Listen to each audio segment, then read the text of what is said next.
नमो भगवते वासुदेवाय। ओम नमो भगवते वासुदेवाय। ओम नमो भगवते वासुदेवाय। ओम नमो भगवते वासुदेवाय। नारायणं नमस्कृत्यं नारायणं नमस्कृत्यं नरं चैव नरोत्तमं नरं चैव नरोत्तमं देवीं सरस्वतीं व्यासं देवीं सरस्वतीं व्यासं ततो जयमुदीरयेत्। ततो जयमुदीरयेत्। नष्टप्रायस्वभद्रेषु नष्टप्रायस्व भद्रेषु नित्यं भागवत सेवया नित्यं भागवत सेवया भगवती उत्तमश्लोके भगवती उत्तमश्लोके भक्तिर्भवति नैष्ठकी। भक्तिर्भवति नश्यति। ॐ अज्ञानतिमिरन्धस्य ज्ञानञ्जनशलाकया चक्षुरुन्मिलितं येन तस्मै श्रीगुरुवे नमः। श्रीचैतन्यमनोभीष्टं स्थापितं येन भूतले स्वयं रूपः कदा मह्यं ददाति स्वपदान्तिकम्। वन्देऽहं श्रीगुरो श्रीयुतपदकमलं श्रीगुरून् वैष्णवांश्च श्रीरूपं साग्रजातं सहगण रघुनाथान्वितं तं सजीवं साद्वैतं सावधूतं परिजनसहितं कृष्णचैतन्यदेवं श्रीराधाकृष्णपादान् सहगणललिता श्रीविशाखान्वितांश्च नमो विष्णुपादाय कृष्णपृष्ठाय भूतले श्रीमते भक्तिवेदान्त स्वामीति नामिने।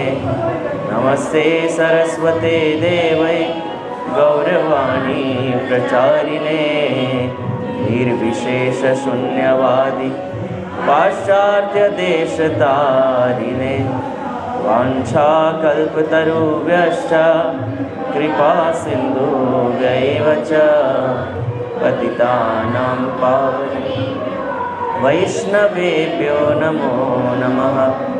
हे कृष्ण करुणा सिन्धु दीनबन्धु जगत्पते गोपेश गोपिका कान्त राधा कान्त नमोऽस्तुते। तप्त काञ्चन गौराङ्गी श्रीराधे वृन्दावनेश्वरी वृषभानुसुते देवी प्रणमामि हरिप्रिये। जय श्री कृष्ण चैतन्य प्रभु नित्यानंद श्री अद्वैत गदाधर श्रीवासादि श्री गौर भक्त वृंद। हरे कृष्णा कृष्णा कृष्णा हरे हरे हरे राम राम राम हरे हरे कृष्णा।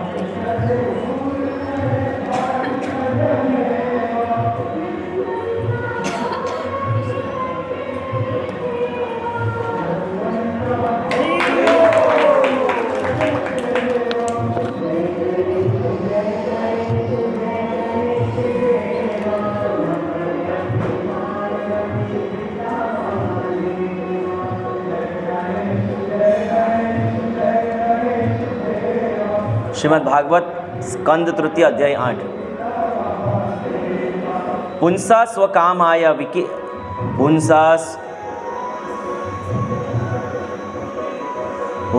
स्वकामाय विविक्त मार्गे रभ्यर्चता कामदुधांग्रि पद्म प्रदर्शयन्तं कृपया नखेन्दु मयूख भिन्नांगुलिचारुपत्रम्। अपनी अपनी अभिलाषा की पूर्ति के लिए भिन्न भिन्न मार्गों से पूजा करने वाले भक्तजनों को कृपापूर्वक अपने भक्त वांछा कल्पतरु चरण कमलों का दर्शन दे रहे हैं, जिनके सुंदर अंगुली तल नखचंद्र की चंद्रिका से अलग अलग स्पष्ट चमकते रहते हैं। सुंदर नासिका, अनुग्रह वर्षी बहुए, कानों में झिलमिलाते हुए कुंडलों की शोभा, बिंबा फल के समान लाल लाल अधरों की कांति एवं लोकार्तिहारी मुस्कान से युक्त मुखारविंद के द्वारा वे अपने उपासकों का सम्मान अभिनंदन कर रहे हैं। भगवान ने ब्रह्मा जी को दर्शन दिया।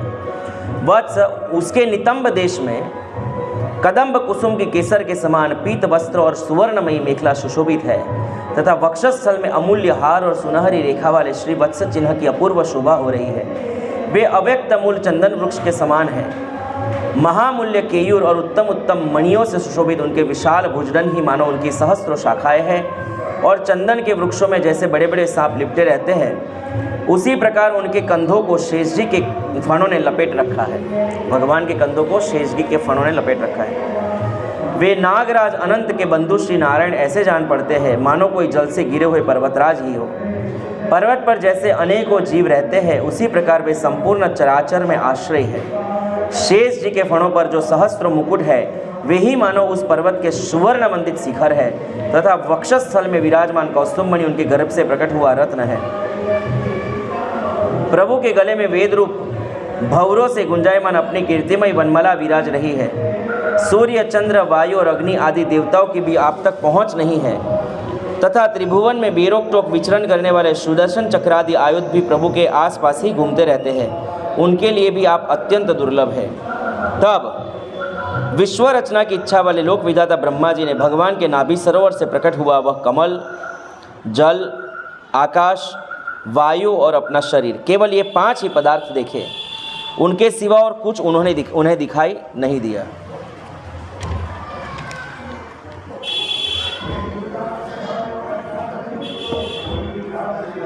रजोगुण से व्याप्त ब्रह्मा जी प्रजा की रचना करना चाहते थे। जब उन्होंने सृष्टि के कारण रूप केवल ये 5 ही पदार्थ देखे, तब लोक रचना के लिए उत्सुक उन्होंने होने के कारण वे अचिंत गति श्रीहरि में चित्त लगाकर उस परम पूजनीय प्रभु की स्तुति करने लगे हैं। यदि श्रीमद्भागवते महापुराणे परमहंस्य संहिता तृतीय स्कंधे 8वां अध्याय समाप्त। अथ 9वां अध्याय ब्रह्मा जी द्वारा भगवान की स्तुति। ब्रह्मोवाच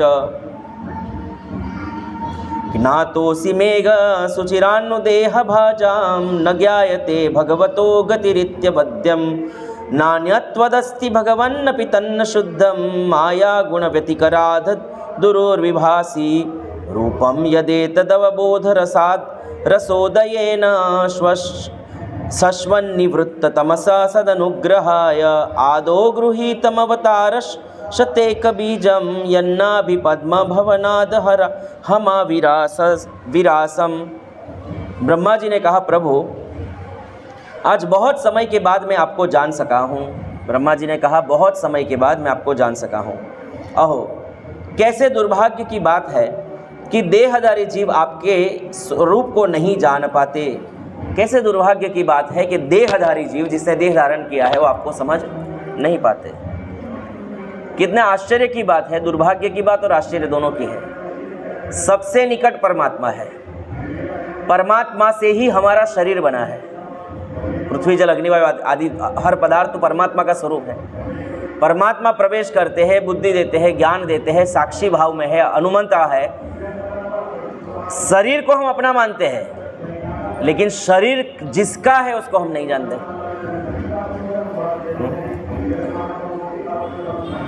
भगवान, आपके सिवा और कोई वस्तु नहीं है। जो वस्तु प्रतीत होती है वह भी स्वरूपतः सत्य नहीं है, क्योंकि माया के गुणों से क्षुभित होने के कारण केवल आप ही अनेक रूपों में प्रतीत होते हैं। आपके अलावा कुछ सत्य नहीं है और जो दिख रहा है वो भी आप ही है। जो भी दिख रहा है हमारी आंखों के सामने वो सब भगवान श्री कृष्ण का ही स्वरूप है। देव, आपकी चित्त शक्ति से के प्रकाशित रहने के कारण अज्ञान आपसे सदा ही दूर रहता है। आपकी चित्त शक्ति के, चित्त यानी ज्ञान शक्ति से प्रकाशित रहने के कारण अज्ञान आपसे सदा ही दूर रहता है, क्योंकि अज्ञान भगवान के पास आ ही नहीं सकता। भगवान स्वरूप स्वयं ज्ञान स्वरूप है, तो ज्ञान स्वरूप परमात्मा के पास अज्ञान टिक कैसे सकता है। आपका यह रूप जिसके नाभि कमल से मैं प्रकट हुआ हूँ, सैकड़ों अवतारों का मूल कारण है। वैसे तो अवतारों का मूल कारण तो नारायण ही है। अवतारों का मूल कारण कौन है?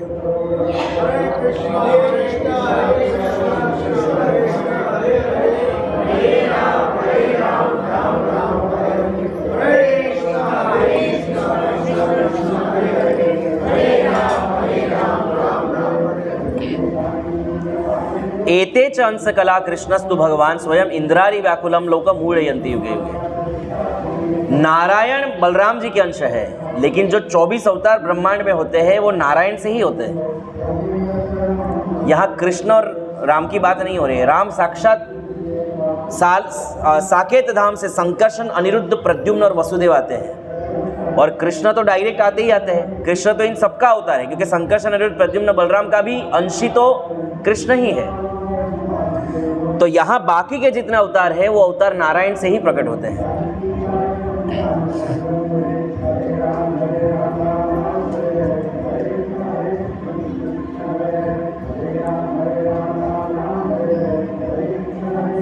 इसे आपने सत्य पुरुषों पर कृपा करने के लिए ही पहले प्रकट किया था। परमात्मन आपको, आपका जो आनंद मात्र भेद रहित अखंड तेजोमय स्वरूप है उसे मैं इससे भिन्न नहीं समझता हूँ। आपका जो आनंद मात्र भेद रहित अखंड और तेजोमय स्वरूप है उसे मैं इससे भिन्न नहीं समझता। इसलिए मैंने विश्व की रचना करने वाले होने पर भी विश्वातीत आपके इस अद्वितीय स्वरूप को ही शरण ली है। यही संपूर्ण भूत और इंद्रियों का भी अधिष्ठान है। संपूर्ण भूत यानी सभी जीव और सभी इंद्रियों का अधिष्ठान क्या है? नारायण का स्वरूप, क्योंकि वहीं से सब कुछ प्रकट होता है।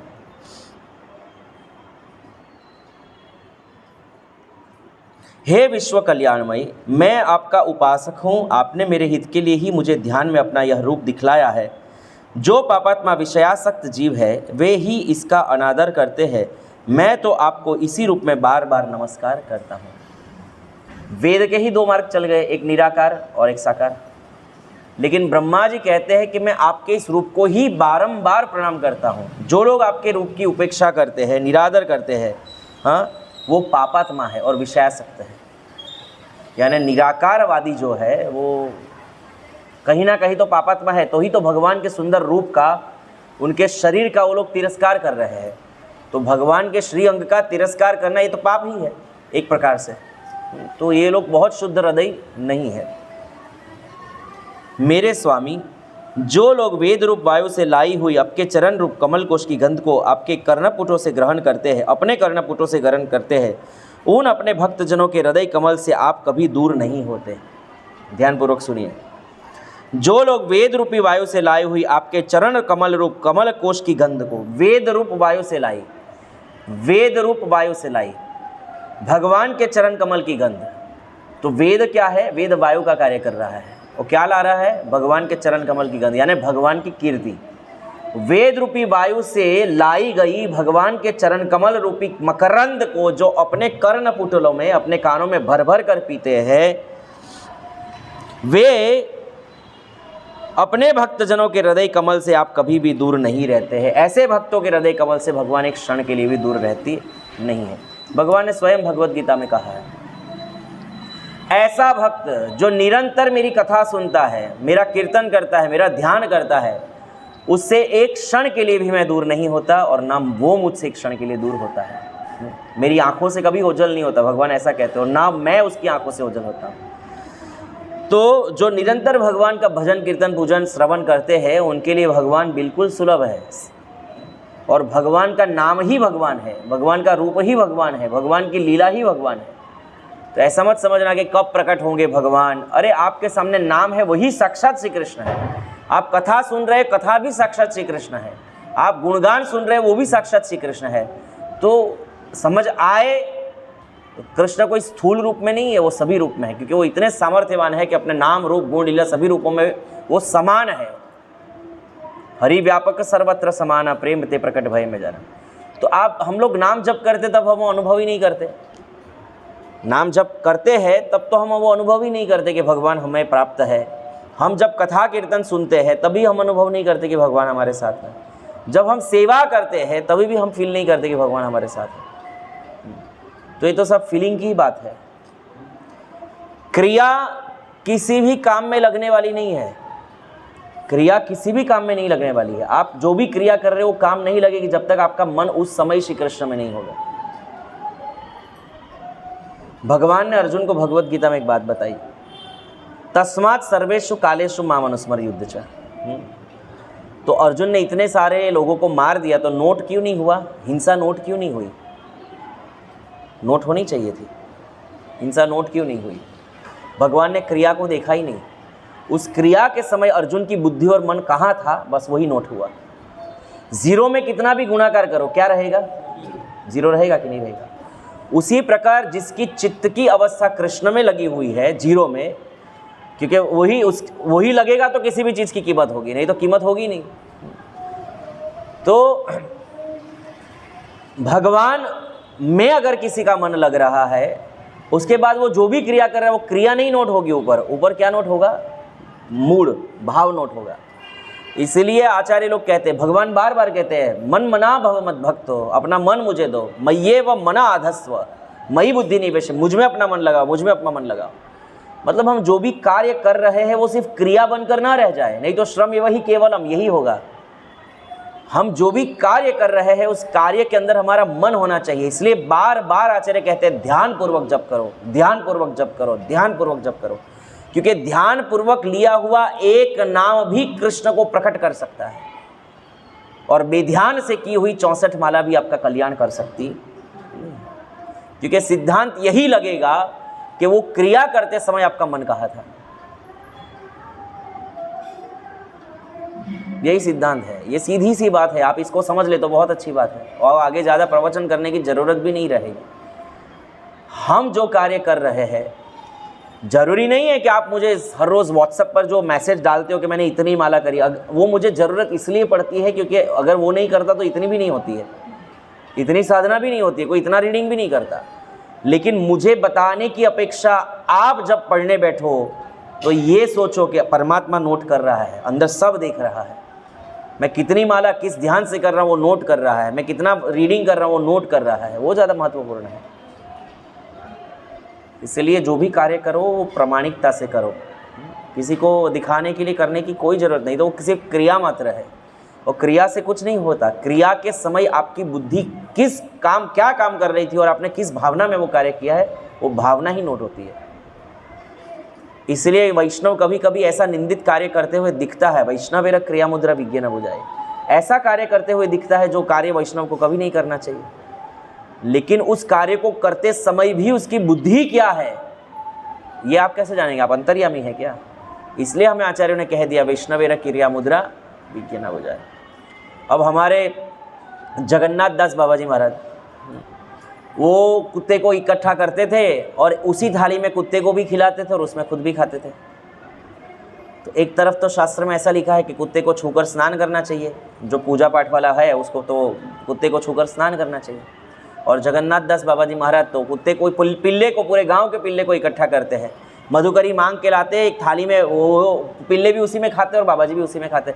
और बाबा जी जब पिल्ले खाते तो उसको देखकर बड़े भाव विभोर होते।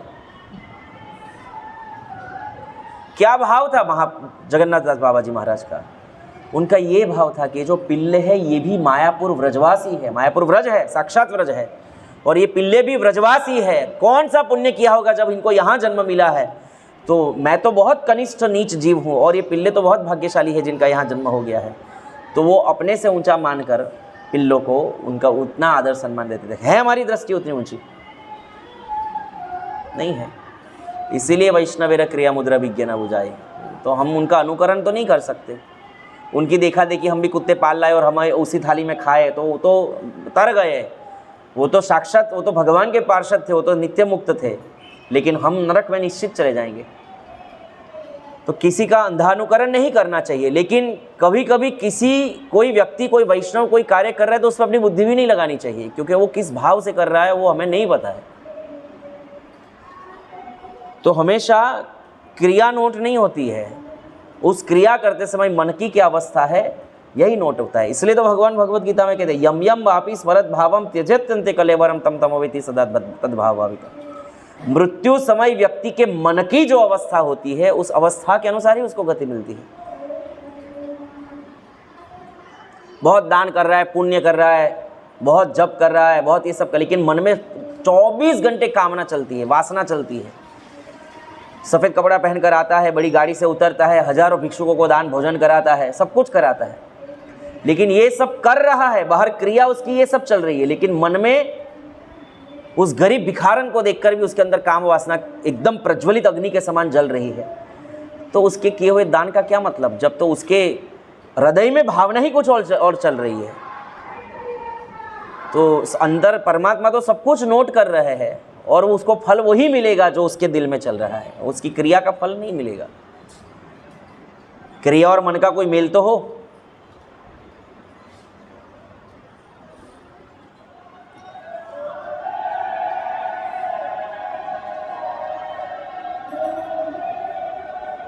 हे मेरे स्वामी, जो आपकी कथा सुनते हैं उस भक्तों के हृदय कमल से आप कभी भी दूर नहीं होते, क्योंकि वे पराभक्ति रूप डोरी से आपके पाद पद्मों को बांध लेते हैं। क्योंकि वे पराभक्ति रूप डोरी से आपके पाद पद्मों को बांध लेते, यानी भागवत धर्म। पराभक्ति का अर्थ ही होता है भागवत धर्म।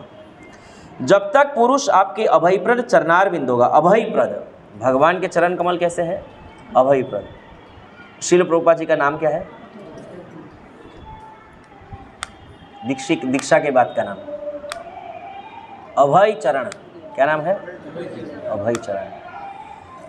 भगवान के चरण कमल जो है वो अभयत्व प्रदान करते हैं। अभयत्व यानी गारंटी देते हैं कि तुम्हें नरक में तो नहीं जाना पड़ेगा, तुम्हें यम यातना नहीं भोगनी पड़ेगी। अगर भगवान की शरण ठीक से ली जाए, ठीक से शरण ली जाए तो तभी तक उसे धन, घर और बंधुजनों के कारण प्राप्त होने वाले भय, शोक और लालसा, दीनता और अत्यंत लोभ आदि सताते हैं। देखो, हम भगवान की शरण में नहीं जाएंगे तो या तो हम संसार की शरण में जाएंगे। संसार की शरण में जाएंगे तो चापलूसी करेंगे कुछ धन के लिए, कुछ धन लाएंगे तो उस धन को चुकाने के लिए हमेशा भय रहता है, हमेशा भय रहता है। तो तभी तक उसे धन, घर और बंधुजनों के कारण प्राप्त होने वाले भय, बहुत पैसा होगा तो यही भय रहेगा, ये ले लेगा, मुझे मार देंगे, मुझे मार कर ले लेंगे, मुझे घर से निकाल देंगे, मेरा पैसा दे दूंगा तो फिर मुझे घर से तो नहीं निकाल देंगे। भय, हमेशा भय रहता है। शोक रहता है, पैसा होने पर भय रहता है, नहीं रहने पर शोक होता है। लालसा रहती है, दूसरे का धन छीन लेने की या उसके जैसा हो जाने की लालसा रहती है। दीनता बनी रहती है, अपने से थोड़ा धनी दिखा नहीं और किसी के पास धन दिखा नहीं तो अपने रोने शुरू कर देते हैं। ओए अमुक लोगों आदत है देवी હોય, ગમે એટલું એની પાસે હોય પણ એને આમ લાગે કે અહીંયાથી મને કંઈ મળે એવું છે એટલે ત્યાં રોડના રડવાનો ચાલુ થઈ જાય और रोड़ना शुरू कर देते हैं। अत्यंत लोभ आदि सताते हैं और तभी तक उसे मैं और मेरेपन का दुराग्रह रहता है, जो दुख का एकमात्र कारण है। जो लोग सब प्रकार के अमंगलों को नष्ट करने वाले आपके श्रवण कीर्तन आदि प्रसंगों से इंद्रियों को हटाकर लेश मात्र विषय सुख के लिए दीन और मन ही मन लालायित होकर निरंतर दुष्कर्मों में लगे रहते हैं, उन बेचारों की बुद्धि देव ने हर ली है। भगवान का भजन कांस्टेंट करना चाहिए। हम जो साधक है उनको कांस्टेंटली कीर्तन श्रवण करना चाहिए, कांस्टेंटली। 1 मिनट भी अव्यर्थ कालत्व, उसको 1 सेकंड भी वेस्ट उसको नहीं करना चाहिए। अगर वो 1 सेकंड के लिए भी विषय में अपना मन लगाएगा तो फंसा समझो। मैंने आपको शौभरी मुनि की कथा बताई थी। वो यमुना जी के जल में हजारों वर्ष तपस्या कर रहे थे। एक बार तपस्या थोड़ी सी खुल गई कुछ भोजन आदि करने के लिए, तो उन्होंने उस जल के अंदर एक मीन युगल को संग करते हुए देखा। तो उनको लगा कि ये मीन युगल कितना सुख भोग रहा है, मैंने तो ऐसा कोई सुख भोगा ही नहीं, मुझे भी चाहिए कि मैं ऐसा सुख भोगूं। वो बाहर निकले और मानधाता के पास गए। उस समय एक राजा थे, चक्रवर्ती सम्राट मानधाता, जिसका जन्म भी बड़ा दिव्य है। तो जन्म के साथ उसको कोई माता, उसको दूध पिलाने वाला कोई नहीं था, तो इंद्र ने ही अपना अंगूठा उसके मुंह में डाल दिया, क्योंकि इंद्र के अंगूठे से अमृत झरता है। तो इंद्र ने कहा मारो मारो माम धाता, मुझे मेरा दूध पियो। इंद्र ने कहा, इसलिए उसका नाम ही हो गया मानधाता। तो मानधाता की 50 कन्या थी। शौभरी मुनि उनके पास गए और उनको प्रस्ताव रखा। मानधाता ने कहा कि भाई आप, वो बूढ़े हो चुके थे बहुत, मानधाता को कहा कि आप पूछ लीजिए, अगर वो चाहती है आपके साथ विवाह करना तो ले जाइए। तो सभी कन्याओं ने मना किया। वो योगी तो थे ही, योग बल से उन्होंने दिव्य शरीर धारण किया। अब तो 50 के 50 उनके पीछे पागल हो गई और 50 कन्या के साथ विवाह करके मानधाता एक से कितने हो गए, कितने हो गए 5000। 50,000। कितने हो गए? 50 से 50,000 हो गए। पुत्र और उसका पुत्र और उसका पुत्र और उसकी कन्या और उसका विवाह कहीं हुआ और उसके ही बेटे और उसके बच्चे और उसके नाती और ये सब मिलाकर 50 से 50,000 हो गए। तब उनको लगा कि एक क्षण के लिए मेरा चित्त भगवान से हटकर विषय में गया, उसमें मेरी ये हालत हो गई, एक क्षण। तो विचार कीजिए कि हमारी बुद्धि तो कहाँ कहाँ लगती है और क्या क्या करती है, तो हमें कितने जन्म लेने पड़ेंगे। इसलिए भगवान से मन हटाकर विषय में बिल्कुल भी नहीं लगाना चाहिए। कोशिश यही करनी चाहिए, मन तो जाएगा, करोड़ों जन्मों का अभ्यास है, लेकिन जा रहा है तो उसको वापस लेकर आओ और उसको कथा कीर्तन में लगाओ।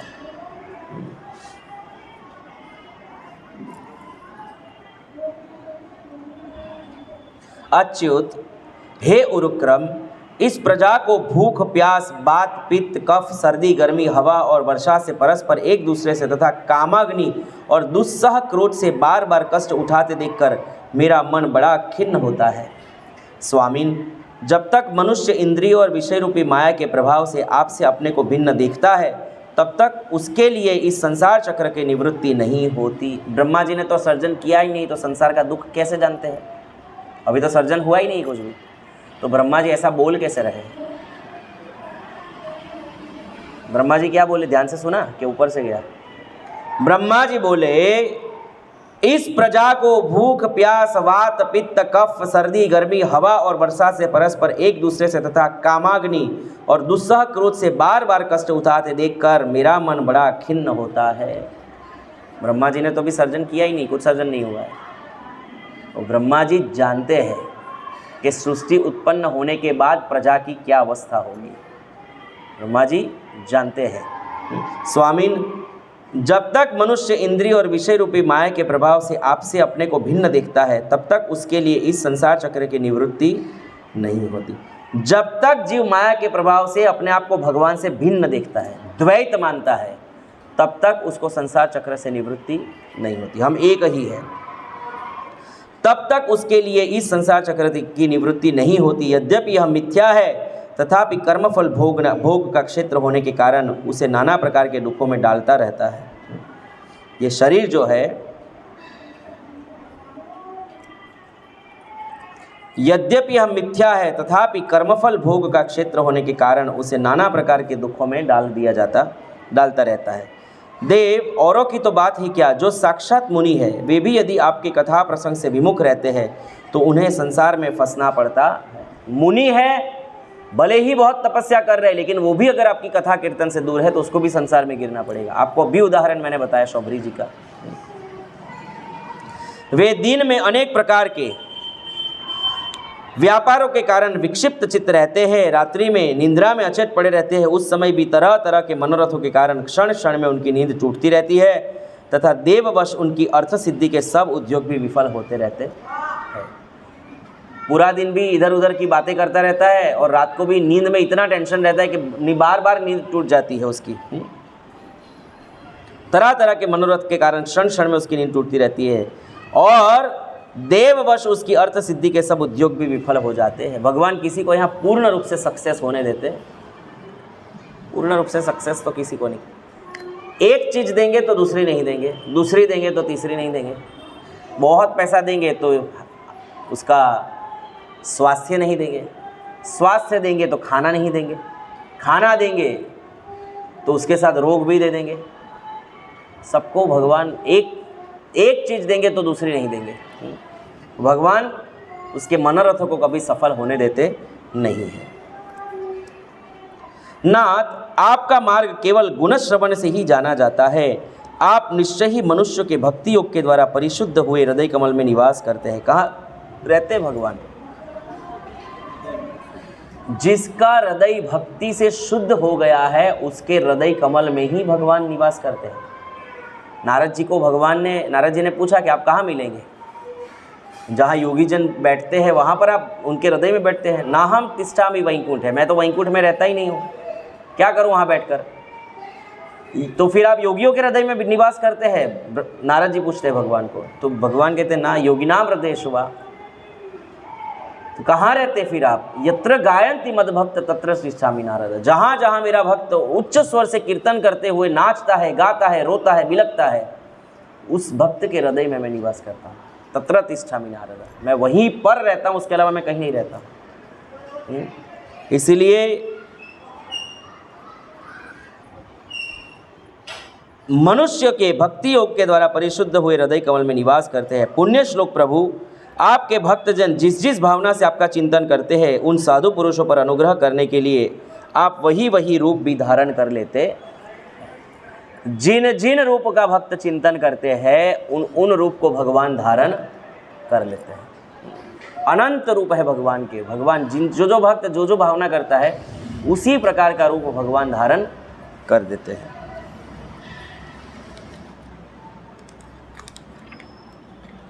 भगवान आप एक है तथा संपूर्ण प्राणियों के अंतःकरण में स्थित उनके परम हितकारी अंतरात्मा है।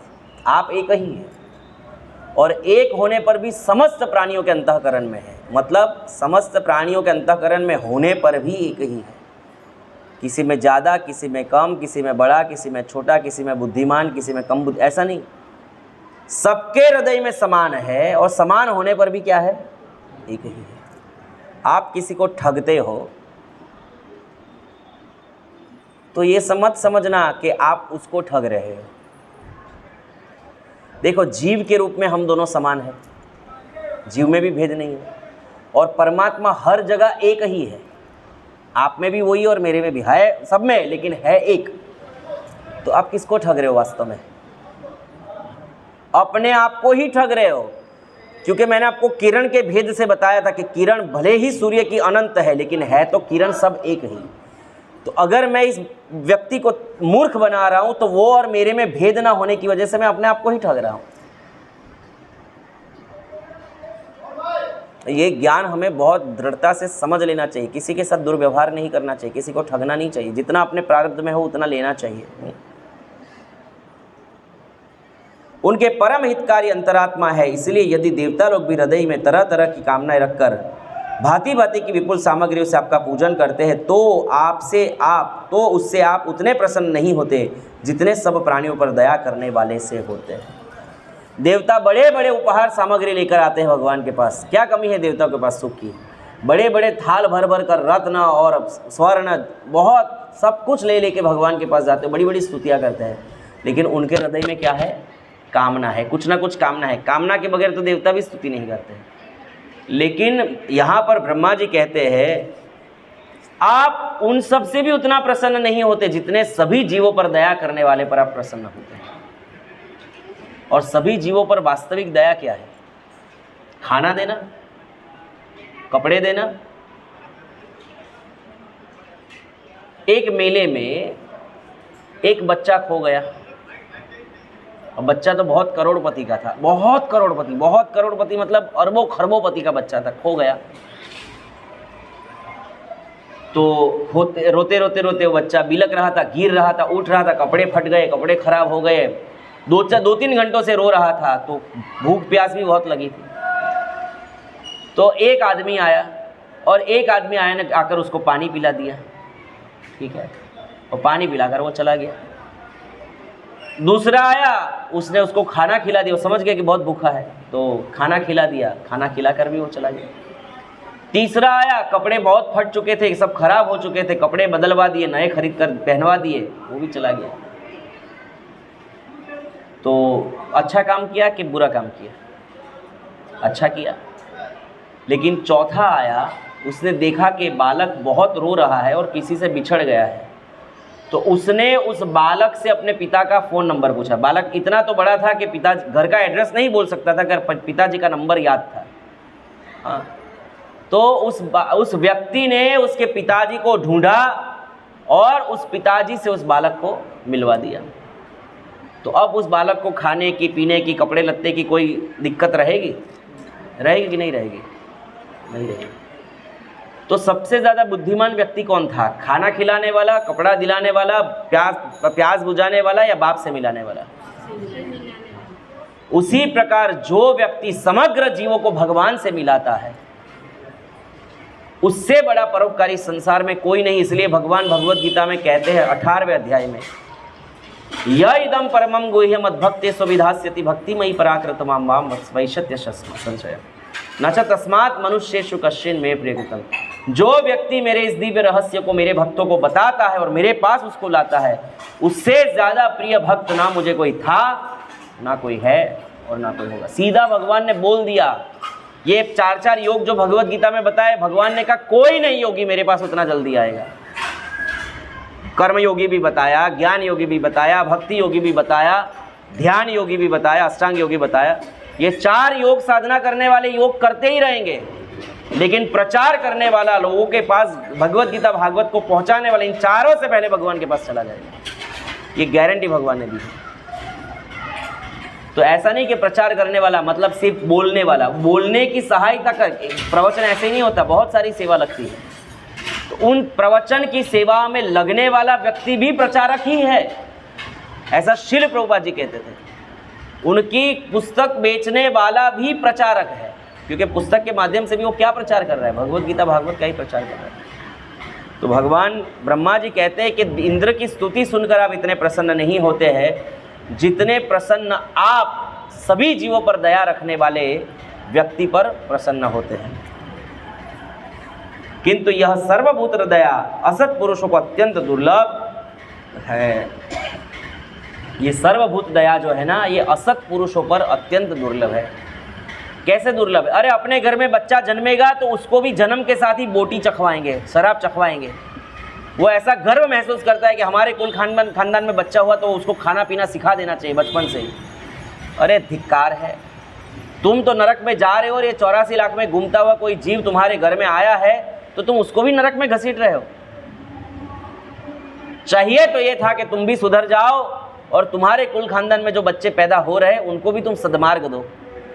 तुम तो नरक जाने का रास्ता खोले ही हुए हो और नए आए हुए जीव को जन्म के साथ ही संस्कार ना देकर तुम खुद उसको नरक में धकेल रहे हो। तो असत पुरुषों के लिए ये जो दया है ना, ये बड़ी दुर्लभ है। वो समझेंगे तब तो दया करेंगे, दया का मतलब समझेंगे तभी तो करेंगे। जब अपने ऊपर कर ले तब तो किसी और पे करेंगे। लोग कहते हैं सत्संग में नहीं आते, कथा कीर्तन में नहीं आते, दान पुण्य नहीं करते। हम कहते हैं कि आओ कुछ दान दे दो।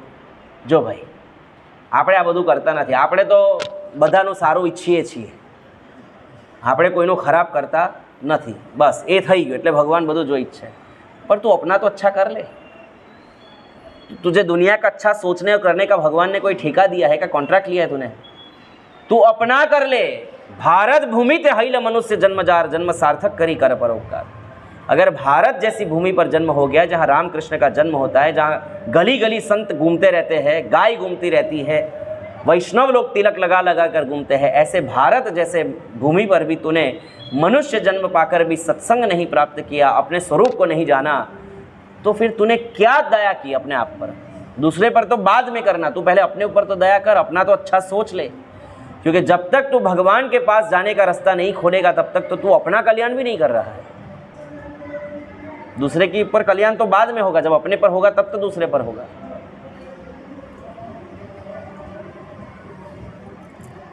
जो कर्म आपको अर्पण कर दिया जाता है उसका कभी नाश नहीं। जो कर्म भगवान को अर्पण किया जाता है उसका कभी नाश नहीं होता है, वह अक्षय हो जाता है। अतः नाना प्रकार के कर्म, यज्ञ, दान, कठिन तपस्या और व्रत आदि के द्वारा आपकी प्रसन्नता प्राप्त करना ही मनुष्य का सबसे बड़ा कर्म फल है। ये एक प्रकार की भगवत गीता ही है। यत् करोषि यदस्नासि यज्जुहोषि ददासि यत् तपस्यसि कौन्तेय तत्करोषि मदर्पणम्। भगवत गीता भगवान, और ये ब्रह्मा जी के द्वारा बुलवा रहे हैं। यज्ञार्थात् कर्मणो अन्यत्र लोके कर्म बंधन। अगर भगवान को अर्पण करके कर्म नहीं किया जाएगा तो कर्म बंधन हो जाएगा। क्योंकि आपकी प्रसन्नता होने पर कौन ऐसा फल है जो सुलभ नहीं हो जाता। भगवान अगर प्रसन्न हो जाए तो कौन सा फल है जो सुलभ नहीं हो जाता। लोग अपनी इच्छा से 100 अश्वमेध यज्ञ करते हैं तो भी उनके अश्वमेध में विघ्न आता है। पृथु महाराज ने अश्वमेध यज्ञ किया, 100 अश्वमेध यज्ञ किया, लास्ट अश्वमेध चल रहा था, वो स्वयं भगवान का अवतार है, लेकिन इंद्र आके घोड़ा चुरा के लेके चला गया, यज्ञ पूरा नहीं हो पाया। बलि का यज्ञ चल रहा था तब वामन आ गए, लेकिन भगवान ने युधिष्ठिर से सिर्फ 3 अश्वमेध यज्ञ करवाए। कितने? 100 करने की जरूरत नहीं, मैं कह रहा हूं तो मुझे मेरे मानकर 3 यज्ञ करो। और 3 यज्ञ करा के भगवान ने 100 अश्वमेधों का फल दिलवा दिया। भगवान प्रसन्न थे, वो खुद चाहते थे कि युधिष्ठिर यज्ञ करे। तो ये है भगवान जो हमसे करवाना चाहे। कुछ लोग पहले तो भक्ति में बहुत आते हैं, बहुत उनकी साधना वाधना अच्छी होती है, फिर खुद संकल्प करने लगते हैं आश्रम बनाना चाहिए, गौशाला बनानी चाहिए, रोगियों के लिए एक अस्पताल बनाना चाहिए, विधवाओं के लिए एक आश्रम बनाना चाहिए, बहुत संकल्प करते अपने आप, और फिर उस संकल्प की पूर्ति के करने के लिए वो गधे जैसे हो जाते हैं, भिखमंगे हो जाते हैं, गली गली जाकर कथा और नाम को बेचते हैं। आपको किसने कहा था आश्रम बनाने के लिए? आपको किसने बोला था वृद्धाश्रम बनाने? वो तो आपके मन की इच्छा है ना, आपने स्वयं अपनी वासना प्रकट की। अरे भगवान आपसे कोई भगीरथ कार्य करवाना चाहेंगे तो वो रात को उठाकर कर लेंगे। आपसे अगर भगवान कोई भगीरथ कार्य करवाना चाहेंगे तो आपको किसी ना किसी तरह से भी करवा देंगे। वो छोड़ दीजिए भगवान के ऊपर, संकल्प रहित हो जाइए। एक ही संकल्प रखिए अपने जीवन में, मेरे गुरु की अवज्ञा नहीं होनी चाहिए, मेरे गुरु ने मुझे जो साधन बताया हो कभी मेरा साधन कम नहीं होना चाहिए। बस इससे और कोई भी अपेक्षा जीवन में आपकी नहीं होनी चाहिए, किसी की नहीं होनी चाहिए। और जिसकी साधना से गुरु प्रसन्न हो जाए उसको क्या नहीं मिलता है? बताओ, क्या नहीं मिलता है? आज रूप और गोस्वामी की हम इतनी चर्चा गाते हैं, हाँ, वो भले शरीर से वो मलेच्छ परिवार में फिर बाद में वो सेवा के लिए गए, अपने आप को भी बड़ा हीन मानते थे। महाप्रभु ने कहा कि वृंदावन चले जाओ, वैराग्य जीवन जियो। ऐसा जीवन जीते थे चैतन्य रूप गोस्वामी, सनातन गोस्वामी। जब कोई आता था वृंदावन से महाप्रभु के पास पूरी, महाप्रभु कहते थे कि रूप और सनातन कैसे है, क्या है उनकी दिनचर्या, कैसे खाते पीते हैं, कहाँ रहते हैं, कहाँ सोते हैं। तो अगर कोई व्यक्ति रूप सनातन गोस्वामी की जीवनचर्या उनको बता दे तो महाप्रभु अत्यंत प्रसन्न हो जाते हैं, अत्यंत प्रसन्न हो जाते हैं। और उसका फल ये है कि आज भक्ति मार्ग में रूप गोस्वामी और सनातन गोस्वामी को लोग अपना आदर्श मानते हैं। श्री चैतन्य मनोभीष्टम स्थापितम ये न भूतले स्वयं रूप कदा मह्यम ददाति स्वपदान्तिकम्। हम अपने आप को रूपानुग मानते हैं।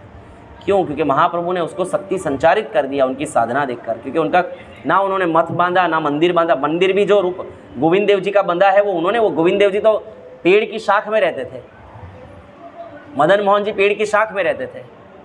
मदन मोहन जी का मंदिर बनाया वो सेठ ने, सिंध के सेठ ने, और गोविंद देव जी का मंदिर बनाया मान सिंह ने। उन्होंने कोई चंदा इकट्ठा करने और गली गली भागवत कथा करने नहीं गए थे कि आप अगर 10 लाख रुपए मंदिर बनाने के लिए देंगे तब मैं भागवत कथा करने आऊँगा। नहीं, क्योंकि उन्होंने कोई संकल्प नहीं। अरे भगवान ने मांगा कि मुझे थोड़ा सा नमक और थोड़ा घी लाकर दे दो, मेरे गले में सूखी रोटी नहीं उतर रही है। तो सनातन गोस्वामी ने कह दिया खबरदार, जो आज मांगा तो दूसरी बार मांगना मत, मैं तुम्हारे लिए बाबा जी साधना करने नहीं बैठा हूँ, अपनी व्यवस्था खुद कर लो।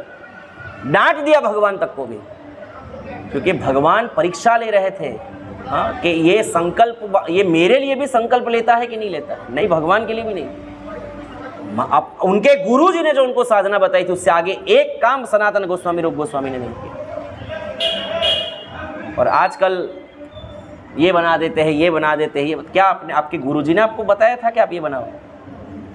मेरे दृष्टि में इतने लोग हैं जिनको कभी गुरुजी ने नहीं बताया, सिर्फ इतना बताया कि तुम ध्यानपूर्वक जप करो, बस वो ही नहीं हुआ, बाकी सब हुआ। जो ध्यानपूर्वक जप करने के लिए बताया गया था ना, वही नहीं हुआ। और जो नहीं करने के लिए कहा गया वो सब उन्होंने कूद कूद कर किया। आज ऐसी हालत है कि ना मंदिर में पुजारी है पूजा करने के लिए, ना रसोई करने के लिए माता जी है, और लोगों को प्रणाम करके और मिन्नतें कर करके लोगों को इकट्ठा करके मंदिर चलाने पड़ते हैं। क्या ज़रूरत थी? कोई ज़रूरत नहीं थी। साधना अगर स्ट्रॉन्ग होती तो आपकी साधना देखकर ही उतने लोग इतने स्ट्रॉन्ग हो जाते कि आपको मंदिर बनाने जाने की ज़रूरत नहीं पड़ती। लोग बना प्रभुपाद जी को तो बड़े बड़े चर्च सामने से मिल गए, मंदिर मिल गए, वहाँ के वहाँ पूरे विग्रह सामने से प्रभुपाद जी को मिले। ये लंडनेश्वर जो है, लंदन में लंडनेश्वर, आप पढ़िए प्रभुपाद लीलामृत, हाँ, सामने से आए ठाकुर जी। प्रभुपाद जी ने कहा तो ठीक है, आप हमको दे दीजिए, हम सेवा करेंगे। तो लंडनेश्वर ऐसे स्थापना, वहाँ पर किसी के घर में थे लंडनेश्वर की ऐसे स्थापना हुई है। बहुत सुंदर है लंडनेश्वर, आप जरूर देखना, कभी जाओ तो, होप के जाओ आप, लेकिन बहुत सुंदर है लंडनेश्वर। तो जॉर्ज हैरिसन ने अपना पूरा बंगला दे दिया, अपना फार्म हाउस दे दिया उनको प्रभुपाद जी के लिए, लंदन में ही। 2 मंदिर है, एक भक्ति वेदांत मैनर और एक जो मेन लंडनेश्वर मंदिर है, वो 2 मंदिर है। प्रभुपाद जी को कभी मांगने नहीं जाना पड़ा, सामने से सब चीज़ें आती थी। संकल्प रहित होकर कार्य करो, भगवान आपसे सब कराएंगे। जो लायकात होगी आपकी, तो भगवान स्वयं आपको ढूंढेंगे और आपके द्वारा वो दिव्य कार्य संपन्न कराएंगे। वो उसको अर्जित करो।